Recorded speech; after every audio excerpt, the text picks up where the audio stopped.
Apple 2026 release කරන්නේ iPhones දෙකක් හෝ තුනක් විතරයි කියලා අපිත් එක්ක හැමදාම ඉන්න ඔයාලා දැනටමත් දන්නවා.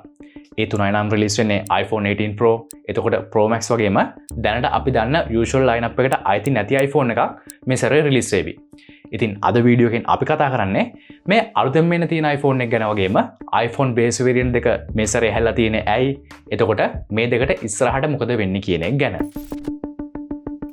ඉතින් අපි කලින් වීඩියෝ එකේදී iPhone 18 Pro එක ගැන කතා කරපු නිසා කෙලින්ම කතා කරමු මේ Pro iPhones දෙකත් එක්ක එන අනිත් iPhone එක ගැන. ඒ තමයි iPhone Fold.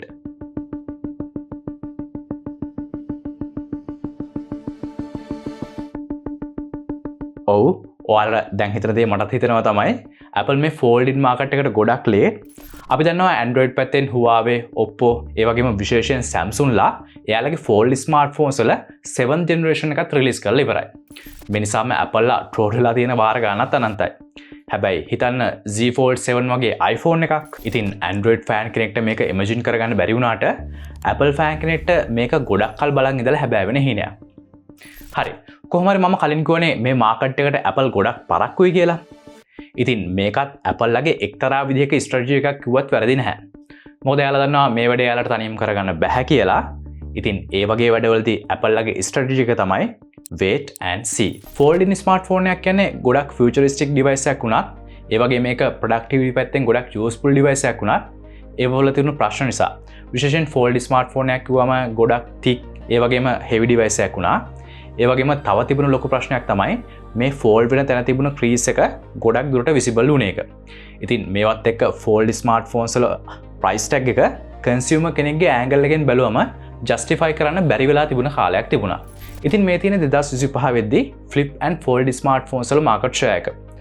මෙතනදී ඔයාලට clearly පේනවා අනිත් smartphones වල market share එක ආසන්න විදිහට 97.5ක් වෙද්දී තාම මේ flip and fold segment එක කියන්නේ 2.5ක ගොඩක් පොඩි.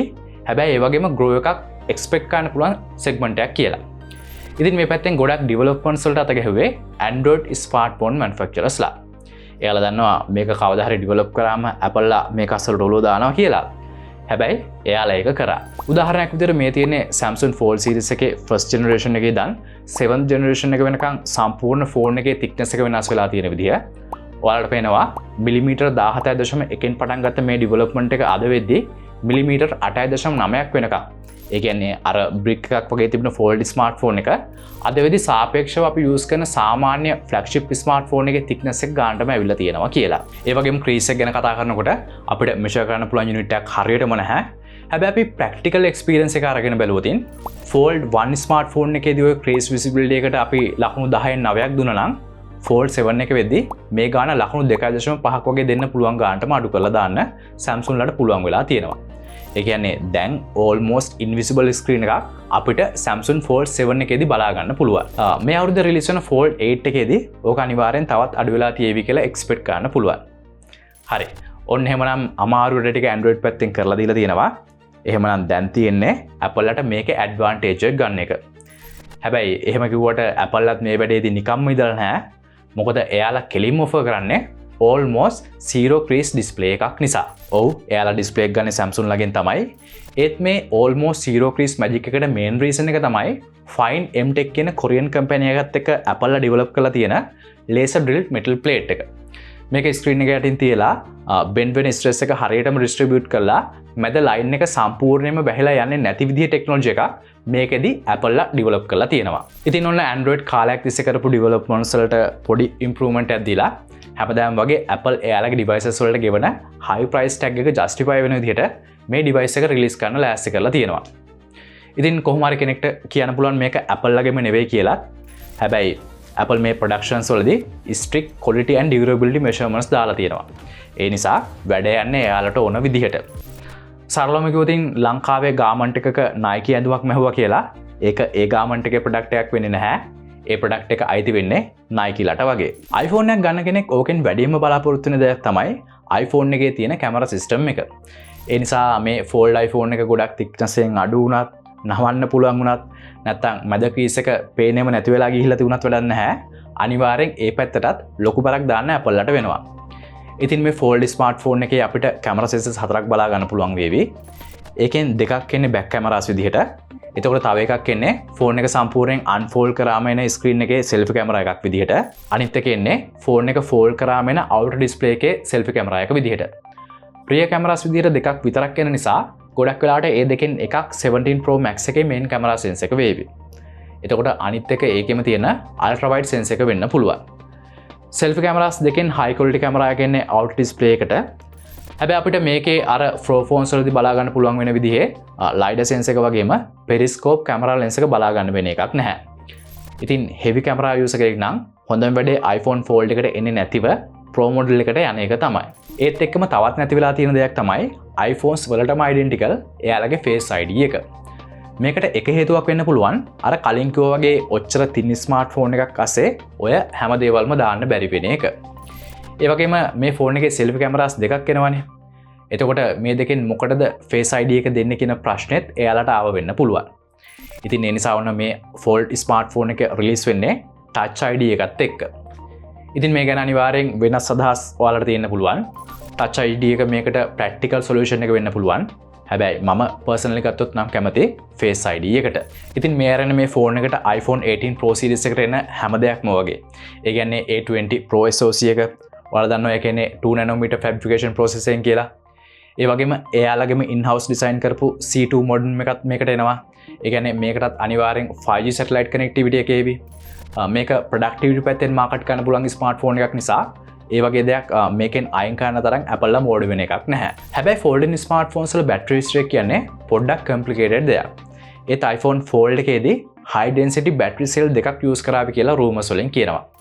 ඒ වගේම අපි කලින් කිව්වනේ මේකට එන්නේ A20 SoC එක, ඒ වගේම C2 modem එක කියලා. ඉතින් මේ දෙකම power efficiency පැත්තෙන් ඉස්සරහින් වෙන chips දෙකක්.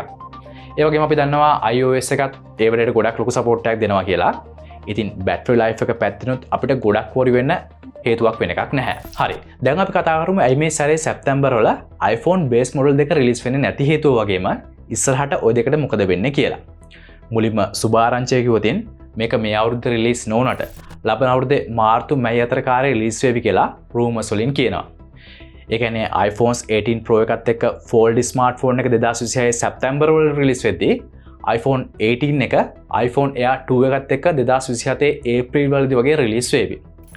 ඔය විදිහටම 2027 සැප්තැම්බර් වල iPhone 19 Pro, iPhone Fold 2 එකත් එක්ක රිලීස් වෙද්දී iPhone 19 වගේම iPhone Air 3 ස්මාර්ට්ෆෝන් එක 2028 අප්‍රේල් වලදී රිලීස් වෙවි. දැන් ඔයාලට ප්‍රශ්නයක් වෙන්න පුළුවන් ඇයි Apple මෙහෙම මේ දෙකකට කඩලා රිලීස් කරන්න කියලා.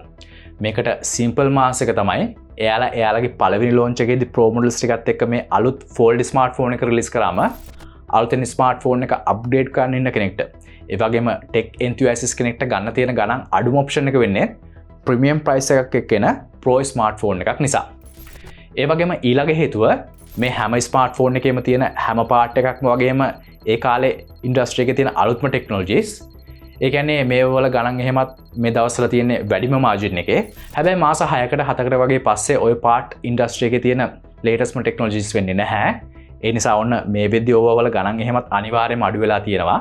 ඉතින් ඔය වෙලාවේ බේස් මොඩල්ස් එක රිලීස් කරනවා කියන්නේ පාර්ට්ස් වල ගණන් එහෙමත් අඩු වෙලා තියෙන නිසා අර Pro ස්මාර්ට්ෆෝන්ස් වලදී ගත්තා වගේම නැත්තම් ඊටත් වඩා ලොකු ප්‍රොෆිට් එකක් ගන්න Apple ලට පුළුවන් වෙනවා කියන එක.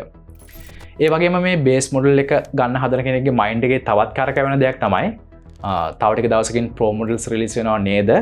ඒ වගේම ඒක 19 series එක මේක 18 series එකේ ෆෝන් එකක් නේද කියන එක. කොහොම හරි අන්තිමට ප්ලෑන් එක අපේ පොකට් එකෙන් සල්ලි කීයක් හරි වැඩිපුර කඩා ගන්න එක. ආයිත් iPhone Fold එක පැත්තට ආවදින් ඕක රිලීස් වෙන්නේ $2000-2500 අතර ගානකට කියලා rumors වලින් කියනවා. ඒ කියන්නේ ලංකාවේ අපිට ඕක ගන්න රුපියල් ලක්ෂ 10ක්. ඒ කියන්නේ රුපියල් මිලියනයකට ආසන ගාණක් ඕන වේවි. ඉතින් ඔයා මේක afford කරන්න පුළුවන් tech YouTuber කෙනෙක් නම් නැත්නම් business owner කෙනෙක්. එහෙමත් නැත්නම් මේ Fold phone එක use කරලා ඔයාගේ productivity එක වැඩ කරගෙන income එක වැඩි කරගන්න පුළුවන් නම් මේ futuristic experience එක ගන්න ගාණක් වැඩියෙන් වියදම් කරාට කමක් නැහැ. හැබැයි ලංකාවේ අපේ users ලගෙන් වැඩි percentage එකකටම මේ ගාණ පොඩ්ඩක් දරා ගන්න අමාරු ගාණක්. හැබැයි එහෙම කියලා දුක් වෙන්න එපා. Apple ලගේ plan එක clear. එයාලගේ try එක අපේ pocket එකෙන් පුළුවන් තරම් සල්ලි එළියට ගන්න එක. ඉතින් ඔයාලගේ priorities. එතකොට lifestyle එකට ගැලපෙනම iPhone එක හැමතිස්සෙම expensive iPhone එක නෙවෙයි. ඒ වෙනුවට ඕන තරම් options අපිට market එකේදී බලා ගන්න පුළුවන්. තව මේ ගන්න දරාගන්න පුළුවන් කට්ටියටත් කියන්න තියෙන්නේ ඔයා මේ ෆෝල්ඩබල් එකෙන් කරන්නේ සෝෂල් මීඩියා ස්ක්‍රෝලින් කෝල්ස් ගේම්ස් වගේ ඩේ ටු ඩේ වැඩ විතරක් නම් ගන්න කලින් දෙපාරක් කල්පනා කරලා බලන්න. මොකද සාමාන්‍ය යූසර් කෙනෙක් විදියට ලේටස්ට්ම iPhone එක නැත්තම් එක්ස්පෙන්සිව්ම iPhone එක ස්කිප් කරනවා කියන්නේ දුක් වෙන්න හේතුවක් නෙවෙයි. ඒක ස්මාර්ට් චොයිස් එකක් නිසා.